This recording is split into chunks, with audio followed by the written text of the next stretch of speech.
Ito ang GMA Regional TV News. Oras na para sa maiinit na balita ng GMA Regional TV mula sa Luzon. Ininspeksyon ng mga tauhan ng Independent Commission for Infrastructure ang 4 na flood control projects dyan po sa Ilocos Norte. Chris, ano-ano yung mga flood control projects ang inikutan doon? Connie, kasama sa kanilang ininspeksyon ang nasirang flood control project sa Barangay Alsem sa bayan ng Bintar.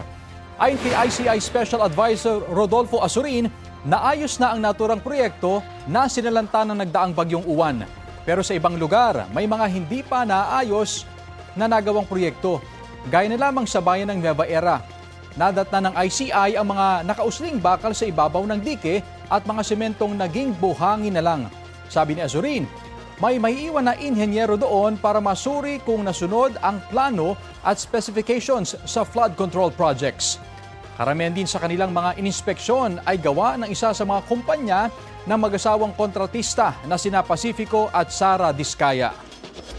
Isang makeshift bodega naman ang sinunog umano ng isang menor de edad sa San Jacinto dito sa Pangasinan. Sa kuha ng CCTV, makikita ang biglang pagtakbo ng mga tao matapos may makitang usok.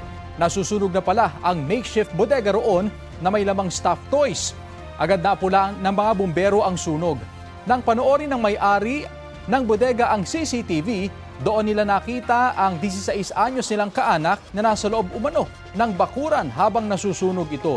3 araw bago ang sunog, nilooban din umano ng menor de edad ang kanilang bahay. Nasa kustodiya na ng Municipal Social Welfare Department Office ang binatilyo. Wala siyang pahayag. Ayon sa pulisya, umamin ang binatilyo sa panununog. Hindi niya sinabi kung bakit.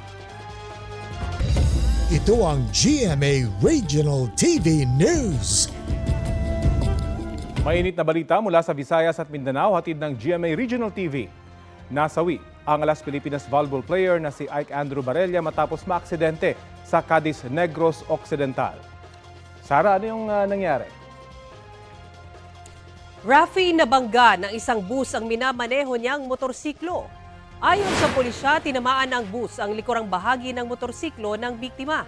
Nagtamo siya ng malubhang sugat sa likod at dibdib na dahilan ng kanyang pagkamatay.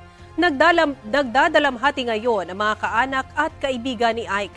Ayon sa pulisya, pinalaya ang driver matapos mag-expire ang reglementary period o ang panahong pwedeng i-detain ang isang tao kahit walang isinampang reklamo laban sa kanya. Pinoproseso na ng mga kaanak ng biktima ang pagsasampa ng reklamong reckless imprudence resulting in homicide laban sa kanya.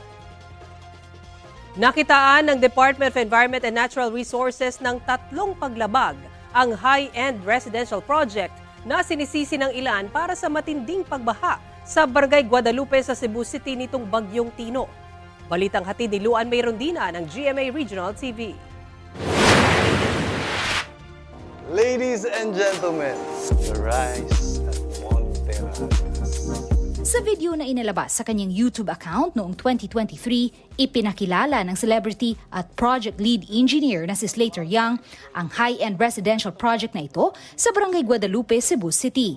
Sinabi noon ni Young na sustainable ang malahagdan-hagdang proyektong sinimula noong 2024. This whole structure is now spread out across the mountain, making it a whole lot safer and less yung environmental impact natin. By doing this strip also of greenery, we are able to give back towards the mountain 1 hectare of greenery. May irrigation system din anya ito na kawangis ng ginagamit ng mga magsasaka na kokolekta ng tubig ulan. This entire building will be collecting all the rainwater to a tank down below, and then meron tayong irrigation system. From the irrigation system, and by the way, amenity area will be supplemented by solar power also. So that's another sustainability thing that we did. Pero nang humagupit ang Bagyong Tino noong nakaraang linggo, ganito ang nakunan sa isang viral video. Oh, grabe baha oh. Mutrasas gikan oh, gumpay lang damo. Ilalki no.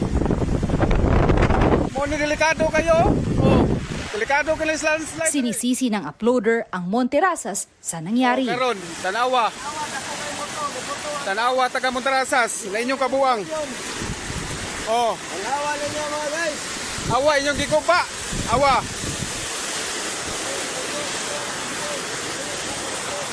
Ang bagyo. Madapag ampo, pero kini di na madag ampo. Ang inyong damo, nabungkag inyong dam. Oh, tanawa inyong kwas tubig, nabungkag. Sa isa pang video, makikita naman ang tila nakalbo ng bahagi ng burol kung saan itinatayo ang proyekto. Ayon sa Department of Environment and Natural Resources, nakakuha ng tree cutting permit ang proyekto. Pero mula sa higit 700 puno sa lugar noong 2022, 11 na lang ang natira. Isa ito sa 3 nakitang paglabag ng DNR. Nilabag din nila ang Presidential Decree 1586 na nagsusulong ng Philippine Environmental Impact Statement System. Bigo rin umano ang proyekto na makakuha ng discharge permit alinsunod sa Philippine Clean Water Act of 2004. Ayon pa sa DNR, kulang pa ang planong Centralized Retention Pond at 15 iba pang retention pond o mga istrukturang sasalo sana sa tubig ulan. Kung natuloy, kaya sanang sumalo ng tubig na kasing dami ng mahigit 7 Olympic swimming pool. Ang analysis is itong 18,500, itong mga na-establish or to be established pa ng mga detention ponds that would somehow catch yung mga water para ma-eliminate or ma-prevent yung mga runoff going down. Yung nakita namin is only 12 detention ponds. Sapat ba yun? So parang hindi siya sapat. So dapat i-upgrade. Bukod dyan, sa 33 Environmental Compliance Certificate o ECC, may 10 nilabag ang proyekto. Dahil sa mga ito, ayon sa kagawaran, posibleng maharap sa reklamong administratibo at kriminal ang nasa likod ng kinekwestyong residential project.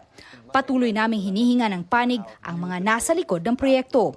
Bukod sa Monterasas, may iba pang mga proyektong iniimbestigahan dahil marami pang lugar sa Cebu ang binaharin. Ako si Luan Merondina ng GMA Regional TV, nagbabalita para sa GMA Integrated News. Ito ang GMA Regional TV News. Patay ang isang binatilyo matapos na makuryente sa kanilang bahay sa barangay Salapingaw dito sa Dagupan, Pangasinan. Kwento ng tiyahin ng biktima, nagpapahinga noon ang kanyang pamangkin nang napasandal sa yero na grounded pala ng kuryente. Sa pagsusuri ng Dagupan Electric Corporation, may sumayad na live wire sa nasabing yero na nagsisilbing dingding ng bahay ng binatilyo. Nagsasagawa na rin ang hiwalay na investigasyon ng pulisya kaugnay sa insidente. Patay ang isang lalaki at kanyang pamangkin matapos malunod sa Midsalip, Zamboanga del Sur. Ayon sa investigasyon, pauwi ang lalaki at 2 niyang pamangkin galing sa eskwelahan ng madisgrasya. Naitulak daw ng lalaki ang isa niyang pamangkin kaya nakaligtas.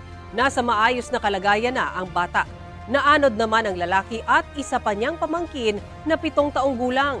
Sa search and rescue operation, unang natagpuan ang bangkay ng bata. Idiniklara namang dead on arrival sa ospital ang tiyuhin. Walang pahayag ang pamilya ng mga biktima.